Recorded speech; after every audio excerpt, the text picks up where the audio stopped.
সাবেক মার্কিন president Jimmy Carter শতবর্ষে পা দিয়েছেন। আমেরিকার প্রথম কোনো প্রেসিডেন্ট এই মাইল ফলক ছুঁলেন। ১ অক্টোবর ১০০তম জন্মদিনে জিমিকে শুভেচ্ছা জানিয়েছেন প্রেসিডেন্ট জো বাইডেন। জিমি কার্টারের শারীরিক অবস্থা অবনতির দিকে, কিন্তু তিনি এখনও বিশ্বের রাজনৈতিক খবরাখবর শুনতে আগ্রহী। গত ১৯ মাস ধরে হাসপাতালের দেখভালের মধ্যে থাকলেও তার শুভাকাঙ্ক্ষীদের তিনি চিনতে পারছেন বলে তার পরিবারের সদস্যরা জানিয়েছেন। ১ অক্টোবর জিমি কার্টারের শতবর্ষের জন্মদিন উপলক্ষে একটি ভিডিও বার্তা দিয়েছেন প্রেসিডেন্ট জো বাইডেন। তিনি বলেন, কার্টারকে মার্কিন ইতিহাসে প্রিয় বন্ধু এবং সবচেয়ে প্রভাবশালী রাষ্ট্রনায়কদের একজন হিসেবে উল্লেখ করেন। আরও বলেন, মানুষের কল্যাণে তার দেখানো পথ তাদের সবার জন্য একটি পথ প্রদর্শক। এছাড়াও হোয়াইট হাউস সজ্জিত করা হয়।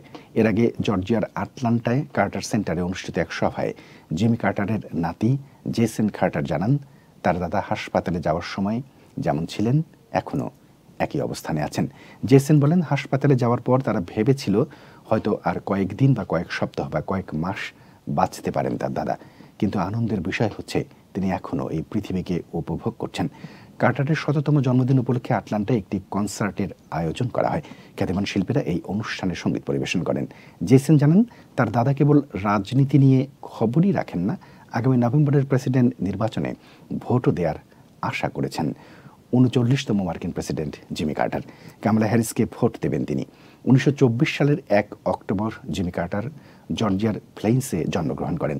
১৯৭৭ সালের ২০ জানুয়ারি থেকে ১৯৮১ সালে ২০ জানুয়ারি পর্যন্ত তিনি প্রেসিডেন্টের দায়িত্ব পালন করেন। তিনি নোবেল শান্তি পুরস্কার পেয়েছিলেন।